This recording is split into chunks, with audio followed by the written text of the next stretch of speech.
Berbekalkan semangat dan jati diri yang jitu, sebuah rumah didirikan sebagai lambang kepada rasa cinta dan kasih terhadap budaya dan tradisi kaumnya. Dinamakan Lamindana, rumah ini menyingkap rahsia dan keunikan masyarakat Melanau yang mungkin tidak diketahui umum. Atas sebab itu, timbul inspirasi membina rumah tradisional itu yang terletak di Kampung Telian di Mukah Sarawak yang dilatari panorama indah pinggir pantai dan sungai kecil. Kami bawakan kepada anda bingkisan yang saya sediakan semasa berkunjung ke rumah itu baru-baru ini. Saksikan.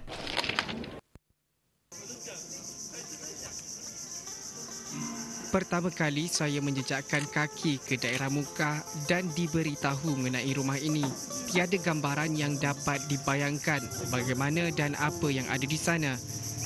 Namun sebaik tiba di Kampung Telian, lanskap indah yang menjamu mata menghilangkan keletihan mengharungi perjalanan kira-kira 3 jam dari Sibu. Dinamakan Lamindana yang bermaksud rumah lama dalam bahasa Melanau klasik.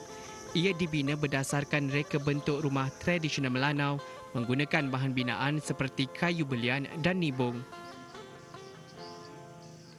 Kalau segi tengok rumahnya biasa je, tapi dia besar. Satu unit dia.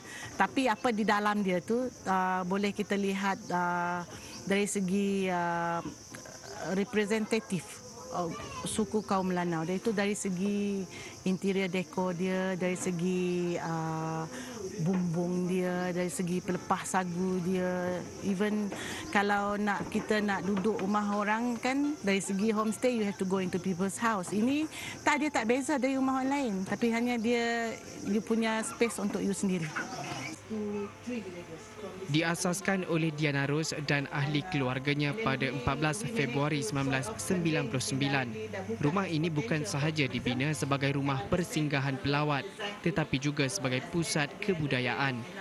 Paling istimewa ia menjadi pusat perkembangan budaya apabila anak-anak tempatan diajar mengenai seni dan kraf tangan tradisional bagi membantu mendapatkan pendapatan sampingan. Dan kalau kita tidak mempunyai satu sentimen yang kuat untuk mengukuhkan budaya kita, kita akan pupus.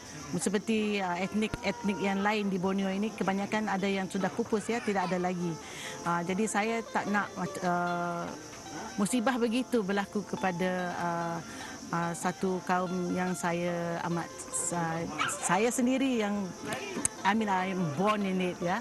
So saya rasa amat bangga sekali kerana saya tahu kita mempunyai satu sejarah yang begitu lama dan kita merupakan antara suku kaum yang tertua yang tinggal di kawasan tengah Sarawak ni, di Pulau Borneo ini.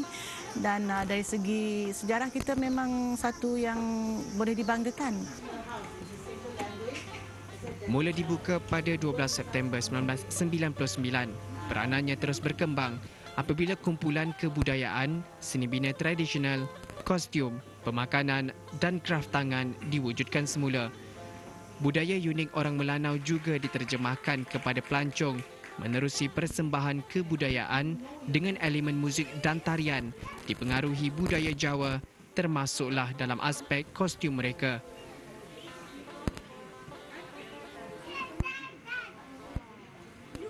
Menjenguk kebahagiaan dalam rumah, pelbagai peralatan muzik tradisional Melanau dan perkakasan turut dipamerkan di dinding mahupun sudut rumah. Terdapat 8 bilik biasa dan 2 bilik keluarga disediakan di rumah ini dengan harga bermula dari RM75 hingga RM150 satu malam. Pengalaman ekstra bakal diperoleh jika berkunjung pada April ketika berlangsungnya Pesta Kaul, iaitu pesta pantai bagi menghargai semangat laut. Kini akses ke Mukah semakin mudah dengan pengangkutan udara setiap hari dan perjalanan mengambil masa kira-kira 3 jam dengan jarak 186 km dari Sibu menggunakan pengangkutan darat. Dengan adanya Lamindana, warisan kaum Melanau diharap kekal terpelihara sebagai satu daripada khazanah budaya negara yang tidak ternilai.